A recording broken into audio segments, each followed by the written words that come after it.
यह बात 1971 के भारत पाकिस्तान युद्ध की है।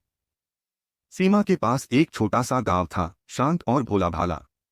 वहां एक बाबा रहते थे, जिनका नाम था बाबा केशवदास।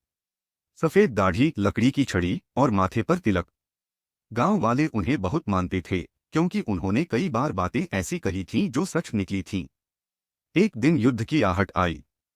गांव के पास सेना ने डेरा डाल दिया। जवानों की चाल, टैंकों की आवाज और बंदूकों की तैयारी, हर तरफ बस भय और बेचैनी। उसी दिन बाबा गांव के चौक में आकर बोले, युद्ध होगा, खून बहेगा, लेकिन एक क्षण आएगा जब एक जवान की प्रार्थना पूरे युद्ध का रुख बदल देगी। उस क्षण को पहचानना, क्योंकि वहीं से विजय की शुरुआत होगी। गांव वाले डर गए, लेकिन सेना के एक कप्तान ने बाबा की बातों को ध्यान से सुना। युद्ध शुरू हुआ। कई दिन तक गोलीबारी चलती रही। भारत की सेना बहादुरी से लड़ी, लेकिन दुश्मन भी कम नहीं था।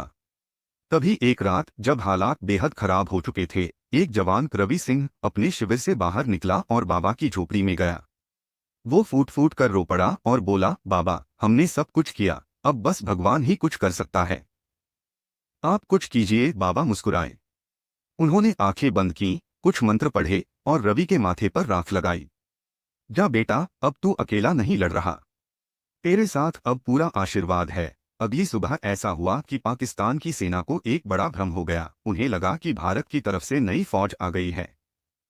उनके वायरलेस जाम हो गए, रास्ते में बाढ़ आ गई और उनकी गोलाबारी अचानक बंद हो गई। उस मौके का फायदा उठाकर भारतीय सेना ने एक बड़ा हमला किया और विजय मिली। बाद में जब रवि ने बाबा को धन्यवाद देने के लिए देखा, तो उनकी झोपड़ी वीरान थी। बस एक लाठी और कुछ राख बची थी। कोई नहीं जानता बाबा कहाँ गए। लेकिन आज भी उस गांव में लोग कहते हैं, जब युद्ध से डर लगे तो आस्था का दीपक जलाना, क्योंकि कभी कभी एक प्रार्थना एक युद्ध जीत सकती है।